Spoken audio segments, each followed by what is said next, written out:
The sound of footsteps echoed behind Chu Mu, sharp and deliberate, cutting through the eerie silence of the camp. His heart pounded in his chest, a frantic rhythm that threatened to drown out his thoughts. He didn't need to turn around to know what was coming. The hunting wolf that had missed its earlier strike was now closing in, its predatory instincts honed on him. Chu Mu's mind raced, a whirlwind of fear and determination. He couldn't afford to panic. Not now, not when death was so close. He forced himself to breathe, to think. The hunting wolves were relentless, their attacks precise and deadly. Chu Mu remembered their abilities, drilled into him during the countless hours of training and observation. If his guess was correct, the wolf would use the violent wolf's demonic strike, a flurry of claw attacks designed to overwhelm and destroy. Even a grown adult would struggle to survive 4 strikes, let alone a 15-year-old boy. Chu Mu clenched his teeth, his body tensing as he prepared for the inevitable. He couldn't run. The wolf was too fast. He couldn't fight. He was unarmed and outmatched. His only chance was to minimize the damage and wait for an opening. With a sharp inhale, he ducked and curled himself into a ball, his arms shielding his head and his legs tucked tightly against his chest. It was a risky move. Lying flat might have avoided the initial strikes, but it would leave him vulnerable to the wolf pouncing on him. By curling into a ball, he protected his vital organs and created a smaller target. It wasn't a perfect solution, but it was the best he could do. The hunting wolf lunged, its claws slashing through the air with a cold metallic gleam. The violent wolf's demonic strike was as brutal as Chu Mu had feared. For rapid claw strikes tore through the space where he had been standing moments ago. The first 3 missed, the wolf's claws slicing harmlessly through the air as Chu Mu crouched low. But the 4th strike found its mark. Sila! The sound of tearing flesh was sickening, a wet, visceral noise that made Chu Mu's stomach churn. The claw ripped into his back, leaving a deep, jagged wound. Pain exploded through his body, sharp and searing, like a brand pressed against his skin. Blood poured from the wound, warm and sticky, soaking into his tattered clothing. Chu Mu bit down on his lip, stifling a cry. He couldn't afford to show weakness. Not here, not now. The wolf would sense it, and it would only make him an easier target.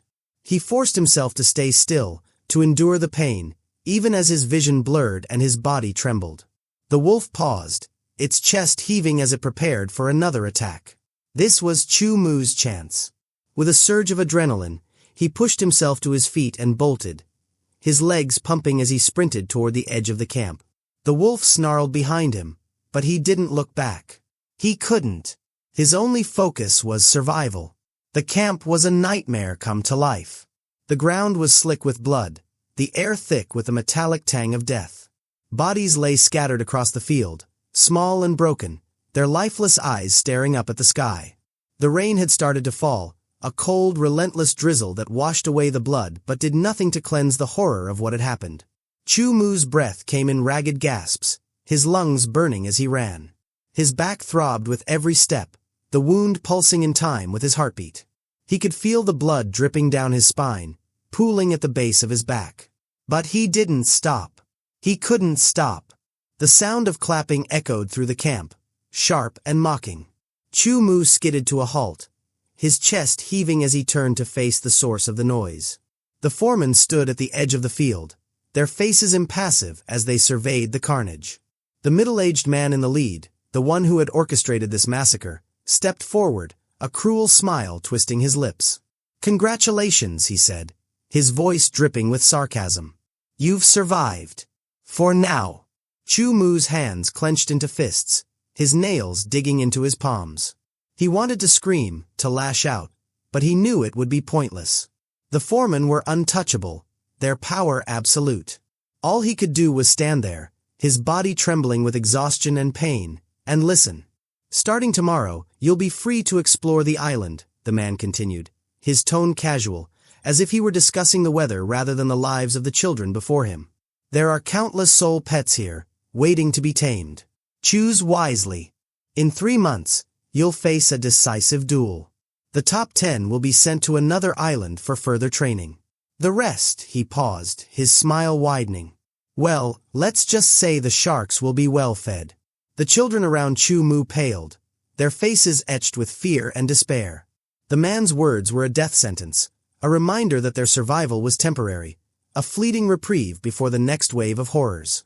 "And don't forget," the man added, his voice dropping to a menacing whisper, "the nightmares within you are always hungry. If you don't grow stronger, they'll devour your souls. So I suggest you start training. Unless, of course, you enjoy the idea of being eaten alive." With that, the foreman turned and left, their laughter echoing through the camp. The children were left alone, their small forms huddled together in the rain. Some wept openly, their sobs mingling with the sound of the falling rain. Others stood in silence, their faces blank, their spirits broken. Chu Mu didn't cry. He couldn't. His body was too exhausted, his mind too numb.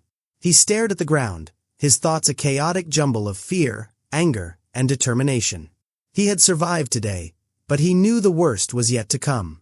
The wooden houses stood in a neat row along the edge of the camp, their weathered planks creaking in the wind. They were simple structures, little more than shelters, but they were a stark contrast to the blood-soaked field behind them. Chu Mu trudged toward his assigned house, his steps heavy and unsteady. His back still bled, the wound throbbing with every movement. As he approached the door, a sudden splash of water hit his back, sending a jolt of pain through his body. He hissed, spinning around to face the source of the attack. Zhou Xingma stood there, a smirk plastered across his face.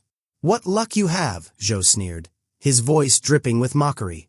"You didn't even die in this kind of way." Chu Mu's eyes narrowed, his hands clenching into fists. Zhou Xingma was one of the few children who seemed to thrive in this hellish environment. He was larger than most, his body thick with muscle, and he had a cruel streak that made him dangerous. Chu Mu had no doubt that Zhou would kill him if given the chance. "Truthfully, I was helping you back there," Zhou continued, his smirk widening. "When the nightmare devours your soul, you'll wish the wolf had finished you.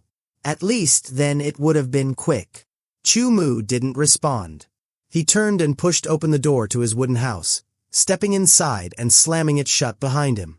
The room was small and sparsely furnished, with 4 beds arranged against the walls. It had once been shared by 3 others, but now it was empty. Chu Mu was the only one left. He moved to his bed, his movements slow and deliberate. The pain in his back was unbearable, but he forced himself to focus. He needed to clean the wound, to stop the bleeding before it weakened him further. He grabbed a bucket of water and a rag, wincing as he tried to reach the wound on his back. "Let me help you."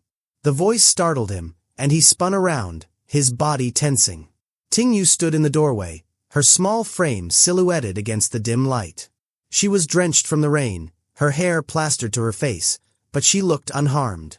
"You didn't die," Chu Mu said, his voice hoarse. Tingyu nodded, stepping into the room. "I survived by a fluke. Let me help you with that." Chu Mu hesitated, his instincts screaming at him to refuse. Trust was a luxury he couldn't afford, not here. But the pain in his back was too much to ignore, and he knew he couldn't treat the wound on his own. Reluctantly, he nodded. Tingyu moved quickly, her hands steady as she cleaned the wound and applied a salve from Chu Mu's supplies. The pain lessened slightly, and Chu Mu let out a breath he hadn't realized he was holding. "Today I helped you," Tingyu said as she finished bandaging the wound. "In the future, if I need help, you'll return the favor. Is that okay?" Chu Mu nodded, his expression grim. "I'll try my best." Tingyu sat on her bed, her knees drawn up to her chest. "My cyan nightmare is growing fast. In 10 days, it might reach the 3rd stage. I'm scared my soul power won't be enough to sustain it." Chu Mu didn't respond immediately. He knew the risks of the nightmares better than anyone. The creatures were parasites, feeding on their host's soul power to grow stronger. If the host couldn't keep up, the nightmare would devour their soul.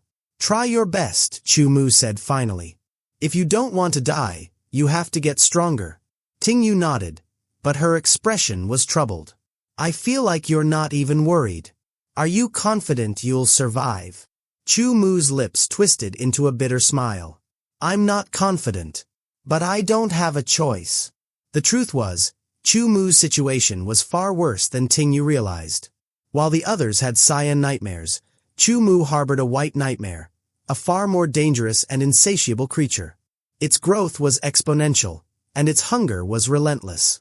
The foremen had already written him off as dead, and Chu Mu knew they were probably right. But he refused to give up. He would fight, no matter the odds. He would survive, no matter the cost.